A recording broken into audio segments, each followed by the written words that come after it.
A quiet countdown is happening across the globe. Missiles aren't flying yet, but alliances are shifting, weapons are being positioned, and every move is signaling a storm ahead.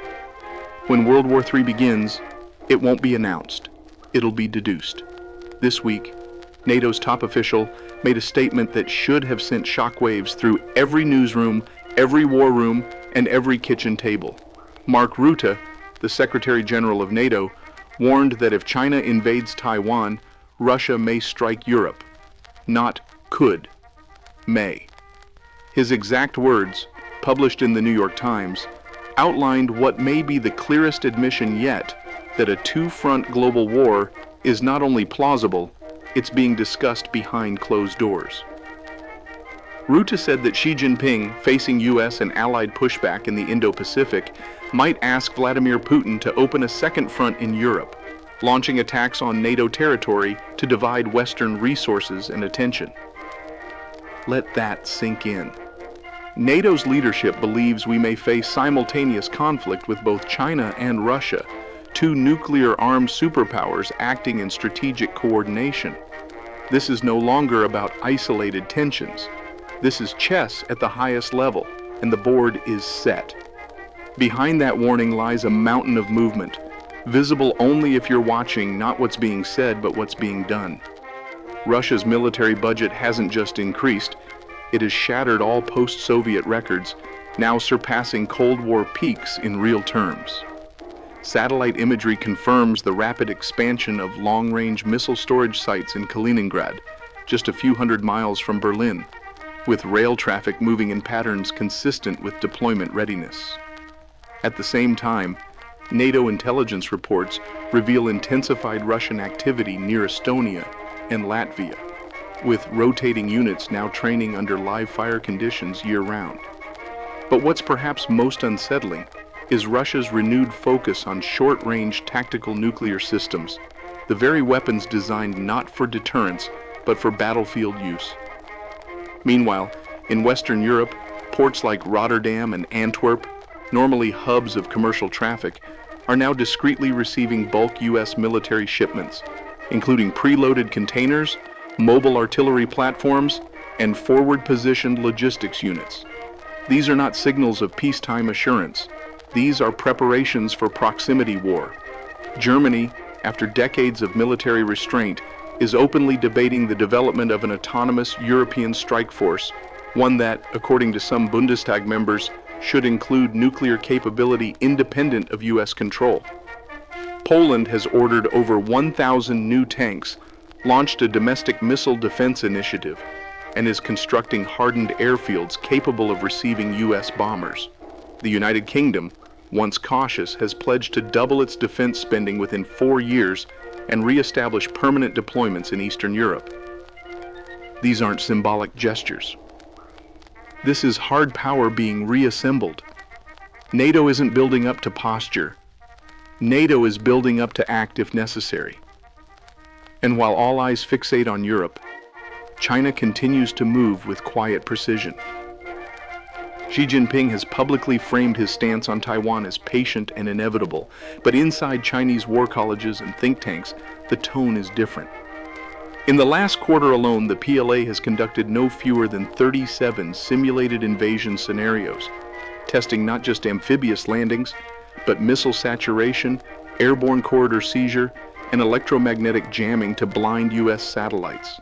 Pentagon analysts now agree that Beijing may move before 2029, with 2027 cited repeatedly as a realistic operational window, time to exploit the U.S. election cycle, global economic fatigue, and technological parity. Taiwan, once a symbolic red line, has now become a militarized fortress, stocked with javelins, Patriot missiles, anti-ship mines, radar systems, and elite training from American advisors. Any attack on the island would demand a U.S. response, not out of politics, but out of treaty obligation and strategic necessity. And this is where Rutte's warning becomes critical.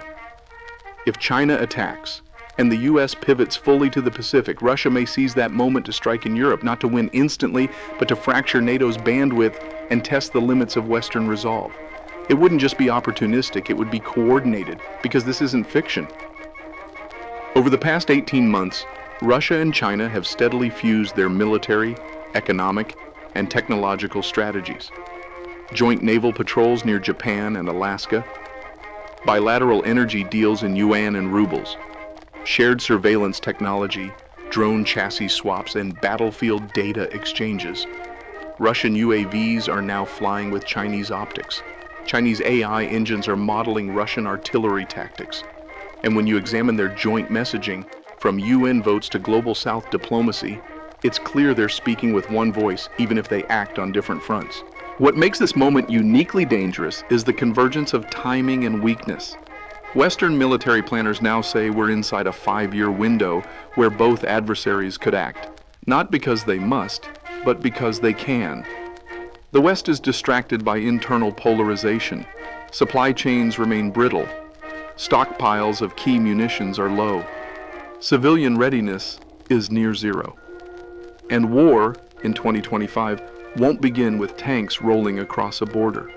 It will begin with blackouts in financial systems, ransomware attacks on logistics networks, psychological operations disguised as trending content, and the quiet shifting of divisions when no one's watching. This isn't Cold War 2.0. This is warfare without uniforms, without declarations, and without time to catch your breath. The window is open, not forever, but just long enough for those paying attention to get ahead of what's coming.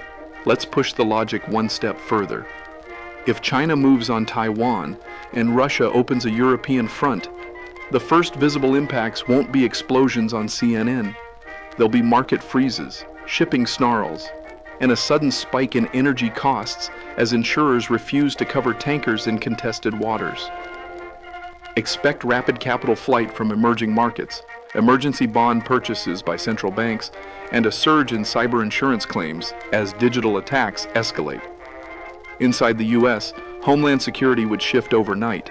National Guard units guarding substations, strategic petroleum reserves tapped to calm panic at the pump, and selective service boards reactivated for the first time since Vietnam.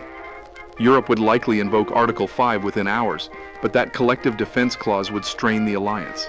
Southern members would worry about energy, Eastern members about tanks, Northern members about the Atlantic sea lanes. Meanwhile, smaller states, Japan, Australia, Poland, would become pivotal swing players. Their decisions on troop deployments and supply corridors could tip the balance of manpower and munitions. And here's a hard truth. A two-front war would drain Western precision-guided weapons in months, not years. Resupply would hinge on industrial ramp-ups that currently don't exist. The outcome might hinge less on frontline heroics and more on which side retools factories faster. If we ignore this window of warning, we accept a fight on our adversary's terms.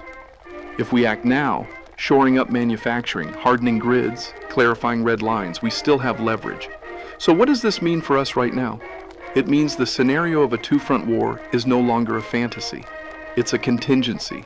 NATO is modeling it. China and Russia are gaming it.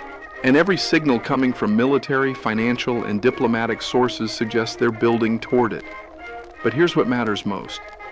There is still time.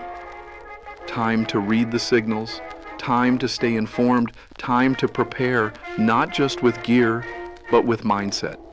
These events don't explode all at once. They build quietly, like pressure in a fault line. Those who watch carefully know when to move. If this briefing helped you see the bigger picture, hit like, subscribe to Safety Zone, and turn on notifications. Every week we bring you intelligence-driven updates to help you stay ahead of what's coming, not in panic, but with purpose. Stay alert, stay sharp, and never confuse silence for safety.